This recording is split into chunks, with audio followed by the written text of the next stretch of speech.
आइए दोस्तों, एक बार फिर से आपका हमारे चैनल स्टडी एंड रिक्रिएशन में स्वागत है। तो दोस्तों, आज मैं आपको प्रतिदिन की भांति भारत का जीवन परिचय लेकर आया हूं। तो दोस्तों, बने रहिए इस वीडियो पर। वीडियो को अंत तक देखें, वीडियो को लाइक कर दें, वीडियो को शेयर कर दें तथा चैनल को सब्सक्राइब करना न भूलें।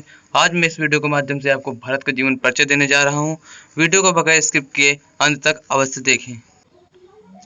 भरत कौन थे? तो भरत के जीवन परिचय में आज हम जानेंगे कि जैसा कि सामने आप देख रहे हैं, इस प्रकार हम इसमें के माध्यम से देख रहे हैं, पुस्तक के माध्यम से जानकारी लेंगे भरत के बारे में। जैसा कि सभी जानते हैं कि राम, लक्ष्मण, भरत, शत्रुघ्न चारों महाराज दशरथ के पुत्र थे। राजा दशरथ की 3 रानियां थी, कौशल्या, कैकेयी और सुमित्रा। भरत कैकेयी के पुत्र थे। कैकेयी के कहने पर रामचंद्र वन भेजे गए। रामचंद्र के वन जाने के पश्चात दशरथ की मृत्यु हो गई। उसी समय भरत बुलाए गए। भरत उस समय अपने नाना के यहाँ थे। जब भरत ने सुना कि राम को वन भेजने में उनकी माता का हाथ है, तो वो बहुत दुखी हुए। उन्होंने यह सोचा कि लोग सोचेंगे कि सिंहासन के लालच में भरत भी इनसे मिल रहे होंगे। यद्यपि उनकी यह संख्या निर्मूल थी। दशरथ के अंतिम संस्कार से संबंधित कार्य होने के बाद लोगों ने उनसे अनुरोध किया कि राजा दशरथ की यही प्राण त्यागते समय यही आज्ञा थी कि आप अयोध्या के राजा बने, इसलिए राजकाज संभालिए और प्रजा का इस प्रकार पालन कीजिए कि वे सुखी हों।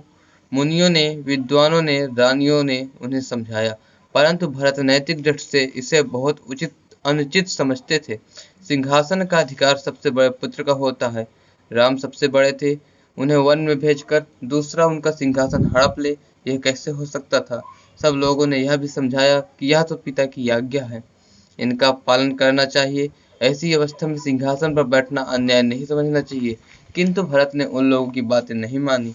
बड़े अनुनय विनय के साथ उन्होंने लोगों से प्रार्थना की कि मुझे राम से भेंट करने की आज्ञा दी जाए, और उन लोगों से आज्ञा प्राप्त करके वे रामचंद्र से भेंट करने चले गए। अनेक वन में घूमते, लोगों से पूछते पूछते, नदियों को पार करते हुए वे उस पहाड़ तक जा पहुंचे जहां भगवान राम थे। राम को जब यह समाचार मिला, तब सब कुछ छोड़कर वे सामने पहुंचे। भरत उनके चरणों में गिर गए। भरत ने जिस प्रकार राम से विनती की, सारा दोष अपने सिर पर रखकर जिस ढंग से क्षमा याचना की, वह ऐसा उदाहरण है जिसकी तुलना का दूसरा उदाहरण संसार में नहीं मिलता। राम ने कहा, पिताजी की आज्ञा से तुम राज्य पर शासन करो। भरत ने राज्य को स्वीकार नहीं किया और कहा, आपका राज्य है, नियम से, विधान से आपको मिलना ही चाहिए, मेरा कोई अधिकार नहीं है। तुलसीदास ने रामचरितमानस में इसका बहुत ही अच्छे ढंग से वर्णन किया है। भरत के अन्य विनय के साथ लोगों ने भी रामचंद्र को बहुत समझाया, किंतु वह अपनी बात पर अटल रहे। अंत में जब राम किसी प्रकार नहीं माने, तो भरत ने यह आज्ञा मांगी कि आपकी खड़ाऊं सिंहासन पर रखकर राज्य के दायित्वों का निर्वहन करूंगा। राज्य आपका ही रहेगा, मैं आपका प्रतिनिधि रहूंगा। भरत अयोध्या लौट आए।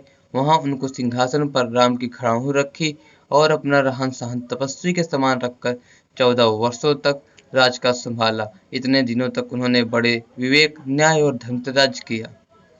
तो कुछ इस प्रकार था भरत रामचंद्र के भाई दशरथ पुत्र भरत का जीवन परिचय कुछ इस प्रकार था। तो आइए अगले वीडियो में हम अगला जीवन परिचय जानेंगे। तो तब तक के लिए धन्यवाद।